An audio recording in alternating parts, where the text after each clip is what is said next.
Bryan Kohberger, and has he killed before? I keep seeing recently in news outlets that they keep talking about the fact that officers are actually going ahead and looking into certain crimes previously. And this would be something called criminal spin. Now, for anyone who's unaware, what is criminal spin? A research team in a department of criminology at a university first presented this idea forward in 2005, entitled Appropriate Law Enforcement. Okay, I can never say this word, so I'm just going to have to happily butcher it on YouTube for the world to see.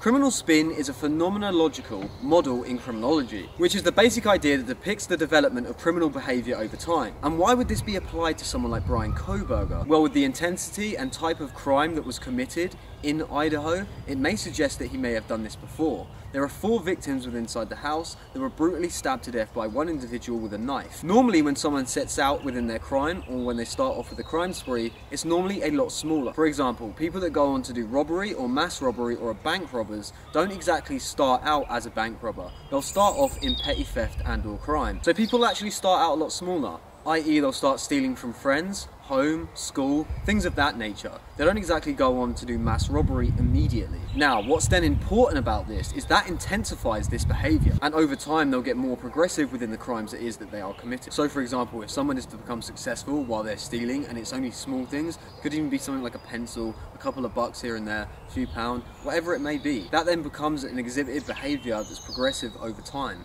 This goes from say $1 to 5, maybe from 5 to 10. As said previously, the behaviour only intensified. Like I said before, because of the nature of this crime, that is something that may suggest that Bryan has actually done this before, i.e. there are crimes in Pennsylvania around about 40-mile radius from the parents' home of Bryan Kohberger where a woman's viciously stabbed to death. Now, no one has ever been arrested or apprehended for that crime, but what's interesting to note is the fact of the manner in which it occurred. Now, this could have been a starting point for someone, i.e. starting off smaller in the crimes of that nature, which then becomes intensified over time. Especially when you take into account there's not really much information or love interest in Bryan Kohberger at Northampton or previous. There's more information on Bryan that actually comes out of Washington than it realistically ever comes out of Pennsylvania, and that's quite interesting to note.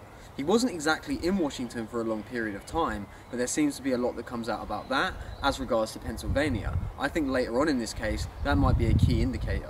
For example, say something occurred at Northampton College involving Bryan and a group of students, could have even just been female students, we have no idea. This could have been a behaviour that only intensified Bryan, and he ended up choosing his victims, being which were the Idaho 4, as he moved 3,000 miles away, which is quite a telltale sign that possibly something could have happened at DeSales or at Northampton that led Bryan to go cross-country and try and start all over again. After trying to start all over again, maybe that fantasy over time just intensified and Bryan picked his target. And we know that Bryan stalked his target, but we just don't know if Bryan stalked anyone else previously. Again, this could be something that comes out later on as we find out things that come out from court. Until the gag order is unsealed, we'll find out nothing. But let's say that Bryan at Northampton or DeSales was ever caught stalking anyone, and that led him to an embarrassed nature to leave and go cross-country where people couldn't exactly find him again, only to then have his fantasy become intensified and lead Bryan to go on the hunt that he did.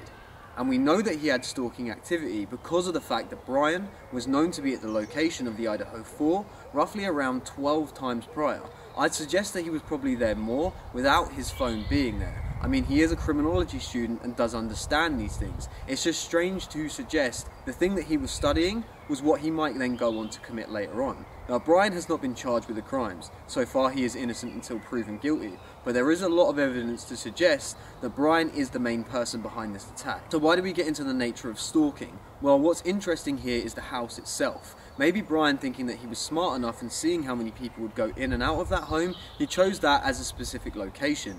We know that the people there were constantly partying or having parties, being college kids. Now, with the people going in and out of the house, and we've seen from body cam footage before that some of the residents were never actually in their home while people were partying inside of it, we can suggest that Bryan may have been able to sit outside and stalk the home without anyone actually knowing that he's ever there. That might be people from inside the home that don't know he's there. That might be people that are friends of the people from inside the home that don't know he's there. But what we do know is this actually gave Bryan time to be able to stalk the house while the victims weren't there, as it was active, meaning that there could have been a point that Bryan entered. It's highly doubtful he ever did, but there could have been some stage he did enter the home if he'd noticed that the 4 residents who lived inside of that home were out, because we do know the girls evidently said to a vape shop owner they did have a stalker. So at some stage, these women knew that they were being watched, they just didn't know by who. If you feel like any of this content's for you, then please feel free to like, share, comment and subscribe on any of my videos. Thank you.